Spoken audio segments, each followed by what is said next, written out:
नमस्कार, मैं अजय प्रताप। आप देख रहे हैं न्यूज ऑफ फतेहपुर। आइए रुक करते हैं खबरों की ओर। फतेहपुर के नहर कॉलोनी में बसपाइयों ने जिला अध्यक्ष के नेतृत्व में बैठक कर केंद्रीय गृह मंत्री द्वारा बाबा साहेब डॉक्टर भीमराव अंबेडकर पर अभद्र टिप्पणी को लेकर प्रदर्शन रैली निकाली और कलेक्ट्रेट जिलाधिकारी ऑफिस पहुंच जमकर विरोध प्रदर्शन किया। डीएम के माध्यम से महामहिम राष्ट्रपति को ज्ञापन भेजा। गृह मंत्री अमित शाह के इस्तीफे की मांग किया। मुख्य सेक्टर प्रभारी प्रयागराज डॉक्टर जगन्नाथ पाल ने कहा कि पार्टी के निर्देशानुसार यह विरोध प्रदर्शन किया गया है। संसद के शीतकालीन सत्र के दौरान देश के गृह मंत्री अमित शाह द्वारा भारत रत्न बाबा साहेब डॉक्टर भीमराव अंबेडकर के खिलाफ अमर्यादित टिप्पणी किया और कई दिन बीत जाने के बाद भी माफी नहीं मांगी गई, जिससे देश में बाबा साहेब को मानने वाले करोड़ों बहुजन लोग आहत हैं। वहीं बसपा जिला अध्यक्ष डॉक्टर दीप गौतम ने कहा, गृह मंत्री अमित शाह की सोची समझी रणनीति है। ये हमेशा से चाहते हैं कि भाजपा ही रहे। कांग्रेस के लोग बाबा साहेब की प्रतिमा को तो लेकर चलते हैं, लेकिन कभी दिल से सम्मान नहीं करते। बहन जी ने गृह मंत्री को 3 दिन का मौका दिया था, लेकिन उन्होंने अभी तक माफी नहीं मांगी, जिससे बहुजन समाज में बड़ा आक्रोश है। रिपोर्ट प्रवीण कुमार के साथ। बंधुओं को धन्यवाद देता हूं और हमारी नेता बहुजन समाज पार्टी के राष्ट्रीय अध्यक्ष आदरणीय बहन सुश्री मायावती जी के निर्देश पर पूरे देश में प्रत्येक जनपद मुख्यालय पर जिला अध्यक्ष के माध्यम से महामहिम राष्ट्रपति जी को ये ज्ञापन जो दिया गया है, ये ज्ञापन 17 दिसंबर को संसद में माननीय गृह मंत्री जी द्वारा जो संविधान के निर्माता परम पूज्य बोधिसत्व बाबा साहब के प्रति गलत टिप्पणी की गई है, उससे पूरा बहुजन समाज आहत है और उद्वेलित है, आंदोलित है।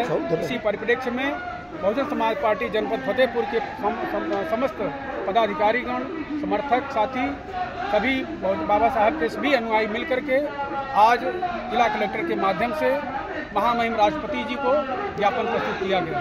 क्या क्या मांगे हैं आपकी इसको लेकर के? मांगे हमारी नेता आदरणीय बहन जी ने उन्हें 2-3 दिन का मौका दिया था कि वो अपनी बात को वापस लें और माफ़ी मांगें, तो बहुजन समाज इसी तरह से माफ़ करने के लिए तैयार हो जाएगा, लेकिन उन्होंने ऐसा नहीं किया। इसलिए आज पूरे देश में सभी जनपद मुख्यालयों पर माफ़ी न मांगने की वजह से आज ज्ञापन प्रस्तुत किया गया है। इसके बाद भी अगर माफ़ी नहीं मांगते हैं और इस पर कोई कार्रवाई नहीं होती है तो हमारी नेता आदरणीय बहन जी का जो भी निर्देश होगा उसका हम लोग पालन करने के लिए तत्पर रहेंगे। आज कहाँ से कहाँ तक आपका ये मार्च चला? हम लोग नहर कॉलोनी धरना स्थल पर हम लोग ने धरना दिया। धरना देने के बाद वहाँ से प्रदर्शन के माध्यम से जिला कचहरी पर आकर के हम लोगों ने ज्ञापन प्रस्तुत किया। ये आपका परिचय? मुझे जगन्नाथ पाल कहते हैं, मुख्य मंडल प्रभारी प्रयागराज मंडल।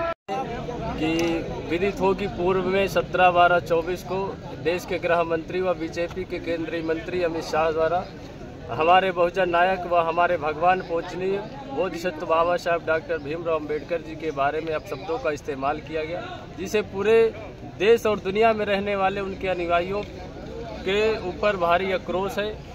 वह सारे लोग की भावनाएं आहत हुई हैं, बाबा साहब के अस्तित्व की भावनाएं आहत हुई हैं, जिसको लेकर देश और दुनिया में रहने वाले उनके अनुयायी जिले जिले पूरे देश में आंदोलन कर रहे हैं, ज्ञापन दे रहे हैं, धरना प्रदर्शन कर रहे हैं कि बाबा साहेब का नाम लेना कोई फैशन नहीं, ये बहुजन समाज का पैशन है। और वो हमारे, आप जो कहते हैं कि भगवान है, बाबा साहेब नहीं है और उनका नाम लेंगे तो 7 पीढ़ी उनकी जो वो हो जाएंगी। तो उनसे कहना चाहते हैं हम लोग कि बहुजन समाज के लोग फैशन नहीं पैशन मानते हैं बाबा साहेब का नाम लेना, और सरकार से निवेदन है कि उनको उनके पद से बर्खास्त करे और वो सार्वजनिक रूप से माफ़ी मांगे। जब तक माफ़ी नहीं मांगेंगे इस तरह के धरना प्रदर्शन, ज्ञापन और आंदोलन, विरोध प्रदर्शन पूरे देश में होता रहेगा। ये भारत सरकार के गृह मंत्री श्री अमित शाह जी की सोची समझी रणनीति है।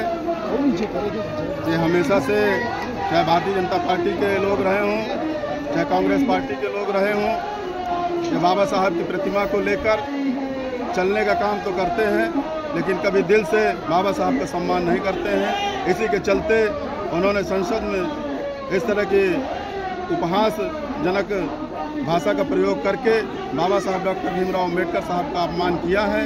ये कतई बर्दाश्त नहीं किया जाएगा। ठीक।